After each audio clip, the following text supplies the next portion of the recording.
March 4, 1944, Berlin, Germany.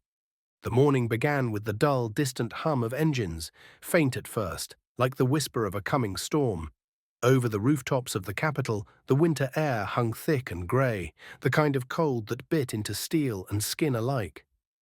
At Tempelhof Airfield, Luftwaffe ground crews moved with the rhythm of routine, fueling aircraft, loading ammunition, running last-minute checks. But this morning felt different. The tension was heavier. Reports had come in from radar stations in the west.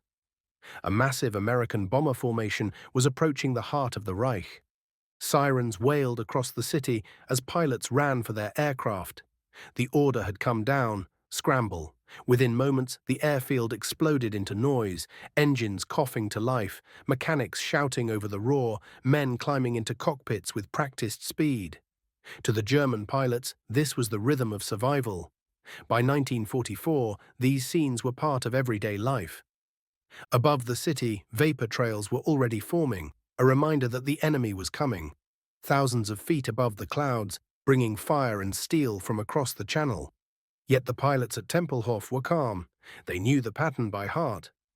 Since the previous year, American bombers had been flying daylight raids into German territory. The strategy was always the same: waves of B-17 flying fortresses and B-24 Liberators, escorted by fighters, P-47 Thunderbolts and P-38 Lightnings, that would turn back as fuel ran low. The escorts could protect the bombers only as far as the border. Beyond that, the Luftwaffe ruled the skies. For German pilots, that was the advantage. They waited until the escorts peeled away, then pounced on the unprotected bombers with discipline and precision. It was dangerous, yes, but it was predictable. They understood it. They had mastered it. Berlin itself was considered safe from escorted raids. The city sat far inland, more than 600 miles from the English coast. Every German pilot, engineer, and strategist knew the numbers. American fighters couldn't fly that far, not in combat. They couldn't escort bombers all the way to Berlin and still make it home. The math was absolute, but war has a way of rewriting the possible. As the first German fighters climbed through the haze that morning, their altimeters ticking past 20,000 feet, they caught sight of the approaching formation. Hundreds of silver bombers glinting in the pale light, stretching across the sky in geometric precision. Yet something was wrong. Among the bombers, darting in and out of formation like silver wolves among a herd, were smaller, faster aircraft. Sleek, long-ranged, unfamiliar. At first, the Luftwaffe pilots thought their eyes deceived them. American fighters, over Berlin. Impossible. But as the distance closed, disbelief turned to shock. The markings were clear: white stars on polished aluminum. P-51 Mustangs. Oberleutnant Heinz Noah, flying a Messerschmitt Bf 109G6 that morning, would later recall, "We couldn't believe what we were seeing. American fighters over Berlin. It couldn't be true. We knew their range. It was impossible." Yet there they were, Mustangs, circling protectively above the bomber streams at 25,000 feet. They moved with elegance and confidence, climbing effortlessly to intercept any German aircraft that approached. Noah and his comrades hesitated. For years, they had attacked bombers, knowing they would never face fighters this deep into the Reich. Their tactics, their entire defense system, depended on that fact. Now, in an instant, it was gone. The first engagement erupted with deadly precision. German fighters dove toward the bombers, expecting an easy strike, only to find Mustangs waiting. The air filled with tracer fire and twisting contrails. Engines screamed, explosions bloomed in the frozen air. The P-51s were fast, faster than most German fighters at altitude, and their pilots were aggressive, confident, relentless. They carried 6.50 caliber Browning machine guns, and they used them with brutal efficiency. The Luftwaffe pilots found themselves fighting not only the bombers, but an enemy that matched them blow for blow. And the Americans weren't breaking off. Normally, German pilots could force escorts to disengage by dragging them deeper into German airspace, bleeding their fuel. But the Mustangs didn't turn back. They stayed, they fought, they chased. What the Germans didn't yet know was that these fighters carried external drop tanks, detachable fuel reserves, that gave them unprecedented range. Combined with the new Rolls-Royce Merlin engine, the P-51 could fly over 1,300 miles, enough to escort bombers all the way to Berlin, fight, and return to England with fuel to spare. That morning, as Luftwaffe pilots retreated toward their bases, they realized something profound. The old rules of the air war were gone. The sky over Berlin, once a defensive sanctuary, had been breached. In the words of one pilot, it was as if the Americans had torn down the walls of the Reich. The shock spread quickly through command. Reports flooded in of heavy losses and unfamiliar fighters escorting bombers all the way to the capital. At first, some officers dismissed them. Perhaps the Americans had staged from forward bases or carried extra fuel for a one-way mission. But as more squadrons returned battered and confused, the truth became undeniable. The impossible had happened. That day, high above the smoking sprawl of Berlin, the Luftwaffe glimpsed its future, and it was grim. The P-51 Mustang had rewritten the laws of range, endurance, and control. The Luftwaffe had just witnessed the beginning of its own end. By the spring of 1943, the air war over Europe had turned into a brutal equation of numbers and endurance. Every morning, American bombers roared off the runways of East Anglia in tight, disciplined formations. Their mission, to cripple the industrial heart of Nazi Germany through precision daylight bombing. The targets were factories, rail yards, oil refineries, each one a vital cog in Hitler's war machine. The concept was simple in theory and devastating in promise: destroy Germany's ability to wage war from the sky. But in practice, it came at an enormous cost. From the moment those bomber streams crossed the French coast, they entered a killing zone. German radar tracked them almost immediately, feeding their positions to command centers across occupied Europe. Squadrons of Messerschmitts and Focke-Wulfs scrambled from airfields hidden among forests and farmland, climbing to intercept. The sky became a vast chessboard, and the Luftwaffe had the home field advantage. At first, American optimism remained high. The B-17 Flying Fortress, with its armor and defensive guns, was considered nearly invincible when flown in formation. Each bomber's guns overlapped with the next, creating a wall of fire that could shred any attacker. But the Luftwaffe adapted quickly. They didn't just charge in, they studied, calculated, and evolved. The Germans began launching head-on attacks, diving straight through the bomber boxes at closing speeds of over 500 miles per hour. Their 20mm cannons tore through the thin aluminum skins of the B-17s. One well-placed burst could send a plane spiraling earthward in flames. For the crews inside those bombers, every mission became a test of nerve. At 25,000 feet, frost clung to the inside of the windows. Oxygen masks froze. The air temperature dropped to 40 degrees below zero. Yet they sat at their guns, scanning the endless grey horizon for the tiny black specks that meant danger. The escorts, P-47 Thunderbolts and P-38 Lightnings, did what they could, but fuel was their enemy. Both were powerful, fast fighters, but their range was limited. The Thunderbolt could protect bombers as far as the Rhine, sometimes a bit beyond, but not all the way to the heart of Germany. Once their tanks ran dry, they had to turn back. That was when the Luftwaffe struck hardest. German pilots timed their attacks to perfection, waiting for the moment the American escorts peeled away. Then they pounced, swarming the unprotected bombers from every direction. Mission after mission, bomber losses climbed. On the infamous Schweinfurt-Regensburg raid, nearly a quarter of the bombers never returned. The cost was unsustainable, but the Americans persisted. The philosophy of daylight precision bombing demanded courage and sacrifice. Each mission chipped away at Germany's industrial base, but also at the morale of the men who flew them. In Berlin, Luftwaffe officers studied the maps with satisfaction. As long as the Americans lacked long-range escorts, the Reich's capital remained safe. No fighter could fly that far, fight that hard, and still return to England. Range, they believed, was a law of physics. It was their invisible wall. But behind the hangars of North American aviation, a handful of engineers were already drafting the blueprint that would tear that wall down forever. The fighter that would change the course of the air war began, ironically, as a rush order. In 1940, Britain approached North American aviation, desperate for more fighters to counter the growing Luftwaffe threat. They wanted the company to produce Curtiss P-40 Warhawks under license. But North Americans' engineers had another idea. Instead of building someone else's aircraft, they proposed designing a new one from the ground up. A faster, more efficient fighter tailored to British needs. The challenge: do it in just 120 days. What followed was one of the most remarkable design efforts in aviation history. Led by Edgar Schmude, the team worked around the clock. They shaped a sleek, low-drag fuselage and gave it laminar flow wings that reduced drag and increased lift. The result was the prototype of the P-51 Mustang. When it first flew, the Mustang impressed everyone with its agility and handling. At low altitude, it was one of the fastest fighters in the world.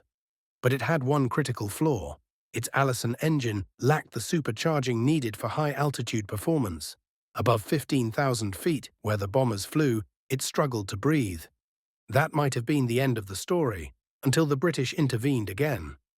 They took a handful of early Mustangs and fitted them with the Rolls-Royce Merlin engine, the same power plant that roared inside the Spitfire Mark IX. The transformation was immediate and astonishing. With the Merlin, the Mustang came alive. It climbed faster, flew higher, and could cruise at speeds that rivaled any German fighter.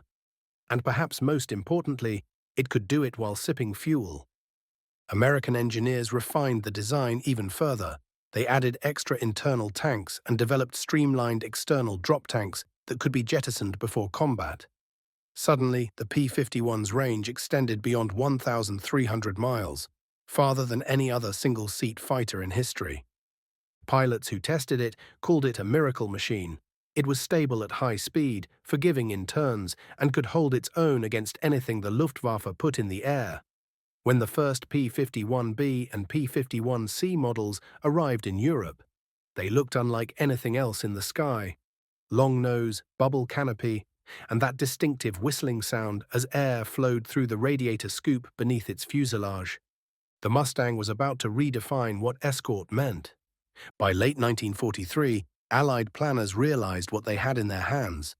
For the first time, they could assign fighters that would not just accompany the bombers part way, but all the way, to the target and back. The implications were staggering. The Luftwaffe still believed in the safety of distance. Berlin, they said, was untouchable, but the Mustang's arrival made that belief obsolete overnight.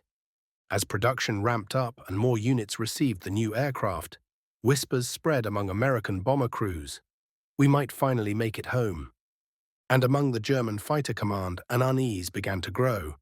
They didn't yet know the name of the aircraft, but reports spoke of a new Allied fighter with impossible endurance, one that could chase them wherever they fled. The engineers at North American Aviation had done more than build a plane. They had rewritten the boundaries of war itself. By the end of 1943, the air war over Germany had reached a deadly stalemate. The Allies could send bombers deeper into enemy territory, but the cost was horrific. The Luftwaffe, though battered, remained deadly. Every mission into the Reich came with a grim price tag, measured in lives and aircraft. At bases across England, American bomber crews lived with the statistics. They knew the odds. If you flew 25 missions, your chances of surviving the tour were barely even. They called it riding the numbers. You'd walk to the briefing room, listen to the target announcement, and quietly calculate, will I still be here tomorrow? The Schweinfurt and Regensburg raids of 1943 had been especially brutal. Dozens of bombers had gone down, hundreds of airmen lost. Each return flight brought back half-empty formations, gaps where friends used to fly. For all their courage, the crews couldn't win the war alone. They needed protection all the way to the target and back. But for now, that was still a dream. In Berlin, the Luftwaffe believed it still had the upper hand. German pilots had learned to anticipate the bomber routes, climbing to intercept along predictable corridors. Their radar network was sophisticated, feeding commands directly to fighter wings stationed across the continent. Even with Allied numerical superiority, the Reich still controlled the Central European skies. But beneath that confidence, cracks were showing. Fuel shortages were beginning to strain the Luftwaffe's operations. Experienced pilots, aces who had survived since the Battle of Britain, were being lost faster than they could be replaced. The newcomers arriving from training schools were barely ready for combat. Some had less than 100 hours of flight time before being thrown into battle against veteran American and British flyers. Meanwhile, in England, something new was taking shape. Rows of silver aircraft with long, elegant wings and pointed noses sat gleaming on dispersal pads. Crews worked around them, checking systems, testing radios, and filling external fuel tanks. They were P-51 Mustangs, fresh off the ships from America. The 8th Air Force was preparing to test them in combat. For most bomber crews, they were still a rumor, a promise whispered over cold coffee in mess halls. But the officers knew what was coming. If the reports were true, everything about the air war was about to change. In January 1944, the first Mustang groups began escorting bombers over Western Germany. At first, their impact seemed small, limited missions, few encounters, but word spread quickly among bomber crews. The Mustangs stayed longer. They didn't turn back when the Thunderbolts did. When a formation was attacked deep inside Germany, the Mustangs were still there. For the Germans, confusion set in. Reports began filtering through intelligence channels of American fighters being spotted far beyond their known range, near Hanover, near Leipzig, even approaching Berlin. Analysts dismissed them as errors or exaggerations. Surely the Americans hadn't built a fighter that could go that far. The range just didn't add up. But it did. In the quiet airfields of Cambridgeshire and Norfolk, American pilots studied maps of Germany with growing confidence. For the first time, they could look at the heart of the Reich and say, "We can reach that." The Luftwaffe didn't yet realize it, but the old rules were collapsing. The protective bubble of distance that had shielded Berlin was about to burst. And when it did, nothing in Germany would ever be safe again. The morning of March 4th, 1944, dawned grey and cold over Berlin. The city was quiet, its streets dusted with the residue of winter, its people weary from months of air raids that had so far spared the capital the worst of the destruction. But that morning, on radar screens west of the city, something massive was approaching.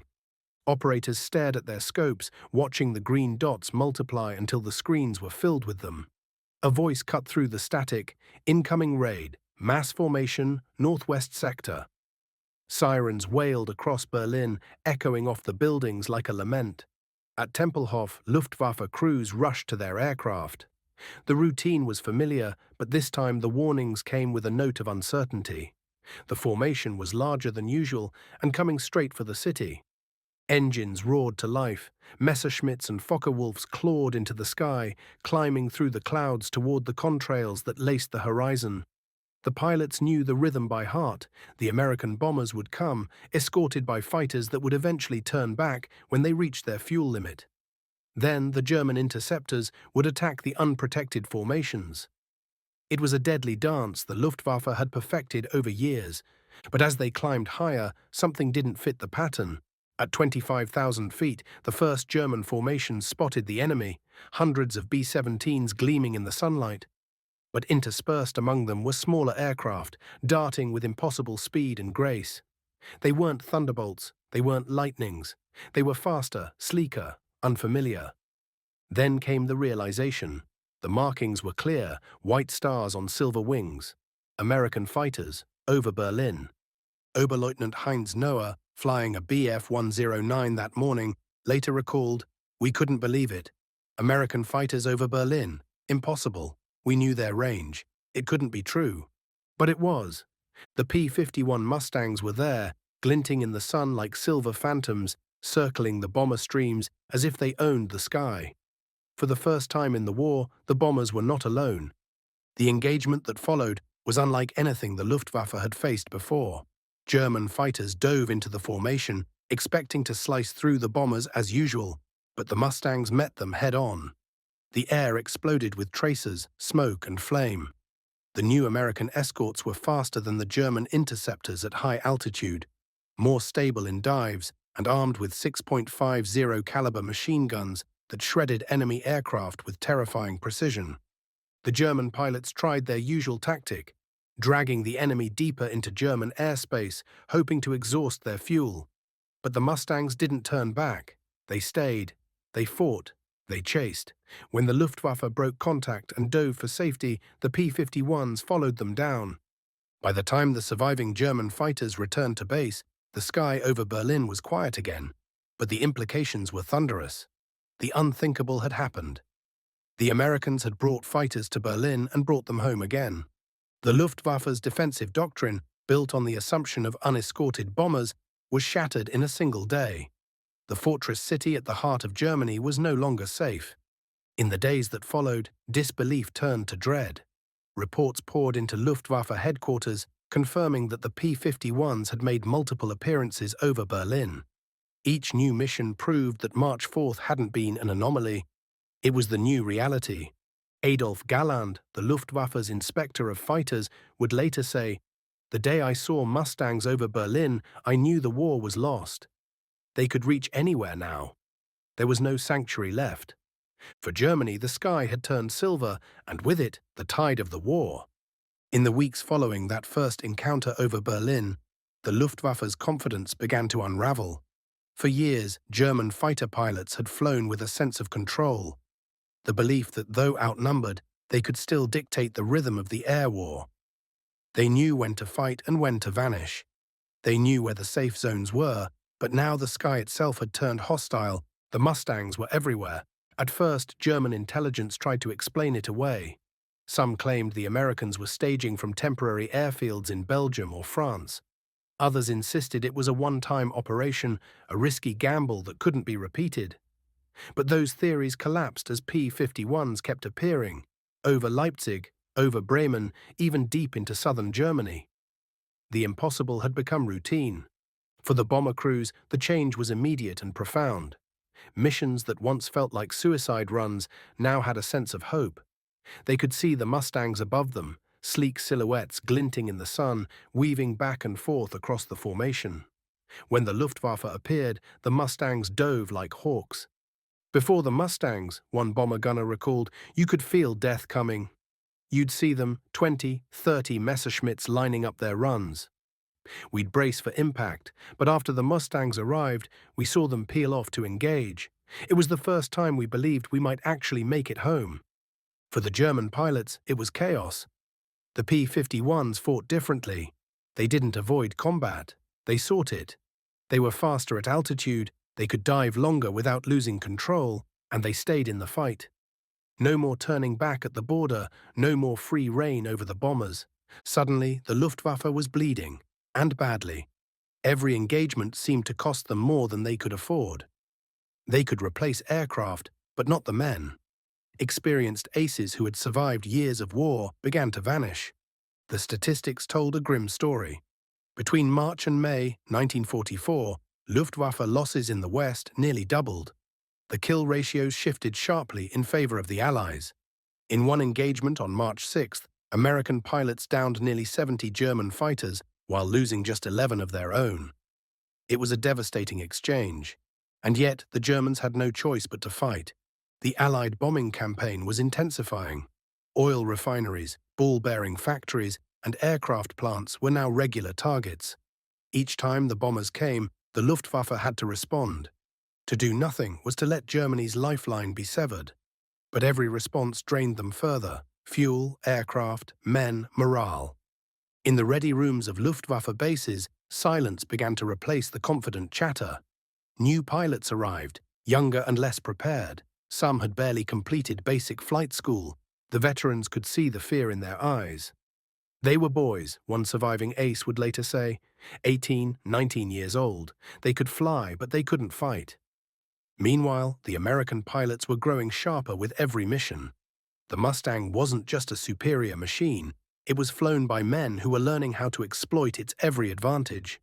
They discovered the sweet spots, the altitudes where the Merlin engines sang, the dive angles where German fighters couldn't follow. In the skies above Europe, the hunter had become the hunted. By the time spring gave way to summer, the Luftwaffe's defensive network was collapsing under its own weight. They were burning fuel just to reach the battle, only to find themselves outmaneuvered. German commanders ordered massed formations to overwhelm the escorts, but it only led to bigger, bloodier defeats.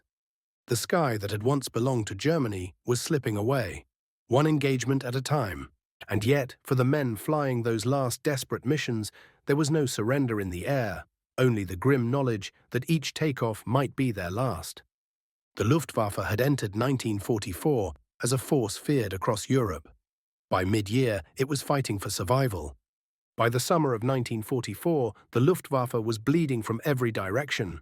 On the surface, Germany's war machine still looked formidable. Sleek new aircraft rolled off the assembly lines, propaganda spoke of secret weapons, and the Reich's leaders promised the skies would soon be reclaimed. But the truth was far darker. Every new pilot sent into battle was a gamble. Training schools that once turned out skilled, disciplined aviators were now shadows of their former selves. The shortage of aviation fuel meant fewer training flights.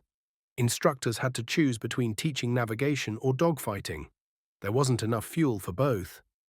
Where once cadets logged hundreds of hours before seeing combat, now many had less than 100 total. Some barely knew how to use the radio. Others had never fired their weapons in flight. And yet, they were sent to the front lines to face American aces flying Mustangs that had been tested and perfected through thousands of sorties. It wasn't courage they lacked, remembered Major Georg Peter Ader, one of the Luftwaffe's surviving veterans. It was time. They needed months more before they should have been in combat.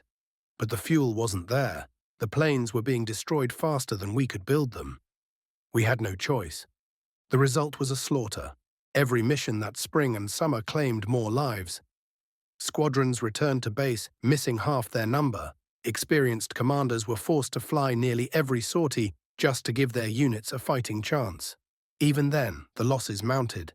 The skies over Germany became graveyards of burning wreckage. Farmers found fragments of aircraft in their fields, blackened and twisted. Entire towns watched as dogfights unfolded above them, streaks of fire and smoke carving across the heavens. And through it all, the Mustangs remained relentless. They escorted the bombers to their targets, broke off to hunt German interceptors, then returned to cover the bombers home. Their presence turned every Luftwaffe interception into a nightmare. In response, German command tried to adapt. They ordered new defensive tactics, massing fighters in waves, attacking from the sun, trying to catch the Mustangs off guard. But the Americans anticipated it. Their radio coordination was tight, their training rigorous, their fuel reserves generous. In the air, experience was everything, and experience was something the Luftwaffe no longer had. For every veteran lost, the gap widened. For every young pilot shot down, the future of the German Air Force dimmed. By August, the situation was desperate. Hitler himself demanded miracles, new jets, new rockets, anything to turn the tide. But technology couldn't replace men. The Mustang's impact wasn't just tactical, it was psychological. It broke the illusion of control. German pilots no longer believed they could win the skies. They flew because they had to, not because they thought they could prevail. By mid-1944, even the most loyal officers knew the truth. The Luftwaffe wasn't just losing aircraft, it was losing the war of attrition, the war of skill, the war of time. The P-51 had taken away Germany's last advantage, the safety of distance, the confidence of experience, and the hope of recovery. Each new pilot climbing into a Messerschmitt knew what the odds were, and each one went anyway. It was bravery without victory, sacrifice without salvation. The Luftwaffe was dying, and the Mustang was the instrument of its demise. By the fall of 1944, the skies above Germany no longer belonged to the Luftwaffe. What had once been a force of terror and mastery was now a scattered shadow of itself, clinging to survival in a war that had turned against it in every dimension. The roar of Allied bombers had become a daily sound, as ordinary as the tolling of church bells had once been. Civilians learned to read the sky like a clock. Mornings often began with the distant hum of engines, low and heavy, growing louder by the hour. Children in Berlin and Hamburg could tell the difference between a B-17 and a B-24 by the pitch of their engines. The horizon would shimmer with silver, bomber streams stretching from edge to edge, escorted by the sleek, deadly glint of P-51s. For the German people, air raids became routine, even predictable. They learned where to hide, how to dig deeper into basements, how to tell by the sound of the siren whether the bombers were heading directly for them or passing overhead to another city. Yet no amount of preparation could blunt the fear that followed every wail, every flash, every thunderclap that shook the ground. The air defenses that once made Germany nearly impenetrable had crumbled. The great flak towers still stood, concrete fortresses bristling with guns. But they were overwhelmed. Radar operators reported hundreds of contacts at once, more than they could track or engage. Ammunition shortages grew dire. The Luftwaffe, forced to conserve every liter of fuel, could no longer meet the bombers in strength. Where once the German fighter force had risen in mass, now only fragments climbed into the sky. Groups of 6, 8, maybe 10 aircraft scrambled to face hundreds. The imbalance was staggering. Major Hans-Ulrich Rudel, Germany's most decorated pilot, described it in his diary. "We go up knowing the odds, but we go up still. The men no longer speak of victory, only of surviving another day." Meanwhile, the Mustangs were everywhere, a constant presence in the upper atmosphere. They weren't just escorts anymore, they had become hunters, sweeping airfields, strafing convoys, destroying trains, and turning Germany's logistics into rubble. Even on days without bombing missions, Mustang groups roamed freely, seeking any movement on the ground. The concept of safe airspace ceased to exist. American pilots began calling it free hunt. It was total aerial dominance. Factories producing aircraft, tanks, or fuel were obliterated with methodical precision. Synthetic oil plants, the heart of Germany's fuel supply, were struck repeatedly. The Luftwaffe's own lifeblood was being drained, literally from the air. By winter, most airfields were operating on fumes, their runways cratered, their hangars burned out shells. Everywhere the Mustangs flew, the Reich burned. For the men still flying for the Luftwaffe, survival meant improvisation. They cannibalized wrecked aircraft for spare parts, siphoned fuel from damaged trucks, even salvaged machine guns from downed planes to mount on others. The once proud German Air Force, pioneers of modern aviation, had become a desperate, starving organism. And yet, amidst the ruins, there were flashes of defiance. Some German aces, those who had survived from the early days, refused to yield. They still took to the skies, knowing it was hopeless, driven by duty or by the simple inability to stop fighting. They flew outdated machines into impossible odds, and sometimes still they scored kills. For brief moments, the old mastery returned, but each victory was swallowed by the tide. The Reich was collapsing from above as surely as from below. The Allies now owned the air, and with that came inevitability. Every bomb dropped on a rail line, every fighter that strafed a convoy, every Mustang that patrolled unchallenged, brought Germany one step closer to defeat. By the end of 1944, the Luftwaffe was no longer a strategic factor. It was a remnant, broken, outnumbered, outflown. The P-51 had not just changed the balance of the air war, it had erased it entirely. And yet, as the Mustangs patrolled the dying skies of Germany, another revolution was quietly taking shape, one that hinted at the future. In secret hangars, under the cover of darkness, engineers were testing something new, an aircraft that didn't need propellers, one that could outrun anything in the air. The first jet fighters were being born. The Messerschmitt Me-262 was a marvel of engineering. The world's first operational jet fighter, capable of speeds exceeding 540 miles per hour, faster than any Allied aircraft in existence. To those who first saw it, the jet seemed like something from another world. Sleek, silver, lethal. It promised to restore the Luftwaffe's shattered dominance and change the course of the air war. Hitler himself believed the jet could turn the tide. "It is the weapon that will save Germany," he declared. But like so many of his proclamations by 1944, it was a promise built on desperation. The Me-262 had been in development since 1941, but constant interference, fuel shortages, and Hitler's own misguided orders delayed its deployment. He insisted it be used as a bomber rather than a fighter, squandering months on modifications that made little strategic sense. By the time it finally entered service in significant numbers, the war in the air was already lost. Still, for a brief, blinding moment, the jet terrified the Allies. American pilots flying Mustangs reported seeing something streak past them, faster than anything they'd ever encountered. It was like a ghost, one recalled. One second it was ahead of us, the next it was gone. The Me-262 could outclimb, outdive, and outpace the Mustang with ease. In a straight fight, it was untouchable. But wars aren't won on paper. The jets needed long, smooth runways, easy targets for Allied bombers and Mustang patrols. Their engines were fragile, prone to overheating or catching fire.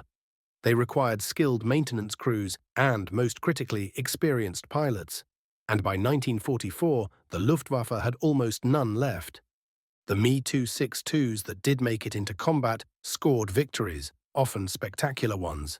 But they came too few, too late. Mustangs began targeting them during takeoff and landing, when they were most vulnerable. Entire squadrons of P-51s were assigned to jet hunting, circling airfields like hawks waiting for prey. Captain Chuck Yeager, who would later break the sound barrier, described engaging the jets. You couldn't catch them once they were moving, but you could catch them before they got there. That's how we did it. We hit them before they could hit us. Each loss of a jet was catastrophic, not just for its cost, but because each pilot lost was irreplaceable. The Me-262 was a glimpse into the future, but the Reich had no future left to claim. By the dawn of 1945, the jet program had devolved into chaos. Bases were overrun, fuel stocks gone, and production crippled by relentless bombing. Pilots who survived one sortie often had no plane to return to. Those who took off again did so knowing they were flying into oblivion. In the end, the Me-262 became a symbol, not of salvation, but of futility. A miracle weapon unleashed into a war already lost. And above it all, the Mustangs still flew, circling like silver sentinels, ensuring that nothing Germany built, no matter how advanced, could reach the sky unchallenged again. The jet had come too late. The war in the air, and soon the war itself, was nearly over. By the first months of 1945, the end of the Third Reich was no longer a matter of if, but when. The Allied armies were pushing across Western Europe, the Soviets were closing in from the east, and the once mighty Luftwaffe had all but vanished from the sky. What began in thunderous dominance in 1939 now dwindled to silence. The airfields that had once sent squadrons roaring into battle stood quiet, their hangars broken, their runways cratered. Charred wreckage lay half buried in snow and mud. Ground crews scavenged what little remained, a few gallons of fuel here, a handful of spare parts there, not to fight, but to flee. Germany's skies, once a fortress, were open and undefended. For the Allied pilots who had fought their way across those skies, it was a strange reversal. After years of brutal air combat, after thousands of missions that began in fear and ended in flames, they now flew without opposition. Mustangs roamed freely, escorting bombers with almost casual confidence, their long-range fuel tanks slung beneath their wings. But even in victory, there was no joy, only exhaustion. The airmen had seen too much for celebration. From 25,000 feet, the devastation was endless. Cities that had once glimmered with life were now blackened husks. Hamburg, Cologne, Dresden, names that had once carried the pride of a nation, were now synonymous with ruin. Smoke still rose from neighborhoods that no longer existed. The pilots could see entire city blocks flattened, bridges collapsed, rivers choked with debris. One Mustang pilot described it simply. From up there, it looked like the earth had stopped breathing. Below, the people of Germany endured what the Luftwaffe had once inflicted upon others, total war. Families huddled in cellars, listening to the endless growl of engines above. For many, the sound of the P-51, the same sound that once meant terror to German pilots, had become a reminder that the war was almost over. The Allies owned the air. That meant the end was coming. And yet, even in those final months, there were flashes of resistance. Isolated Luftwaffe units still took to the air, young, desperate, and doomed. They flew missions with barely enough fuel to return, if they returned at all. Sometimes they attacked Allied formations head-on, knowing it was suicide. Sometimes they turned away before firing a shot, unable to face the inevitable. The men who once ruled the sky were now ghosts in their own kingdom. For the Americans, the Mustangs were more than a weapon. They were a symbol of what persistence and innovation could achieve. In just a few years, the P-51 had transformed from an experimental design to the definitive aircraft of the war. Its sleek frame, its long-range capability, and its unmatched performance at altitude had turned the tide. The Mustang did not just win dogfights, it broke the enemy's spirit. It reached places no Allied fighter could before: Berlin, Leipzig, Vienna, escorting bombers to the heart of the Reich and back again. It stripped the Luftwaffe of its most vital advantage: time and distance. Without the Mustang, the daylight bombing campaign would likely have collapsed under the weight of its losses. With it, the bombers became unstoppable. The factories that built the tanks, the trains that carried the troops, the oil that fueled the war, all fell under the relentless rain of Allied bombs. And behind that rain, always, were the Mustangs. When Germany finally surrendered in May 1945, the silence that followed felt almost unreal. For the first time in 6 years, Europe's skies were free of the sound of warplanes. Allied pilots, many of them still barely out of their 20s, returned to their airfields not with cheers, but with quiet disbelief. The war they had trained, fought, and bled for was over. At bases across England, France, and Italy, Mustangs stood lined in perfect rows, engines cooling, canopies open to the wind. Mechanics cleaned their wings. Pilots walked the tarmac in stunned reflection.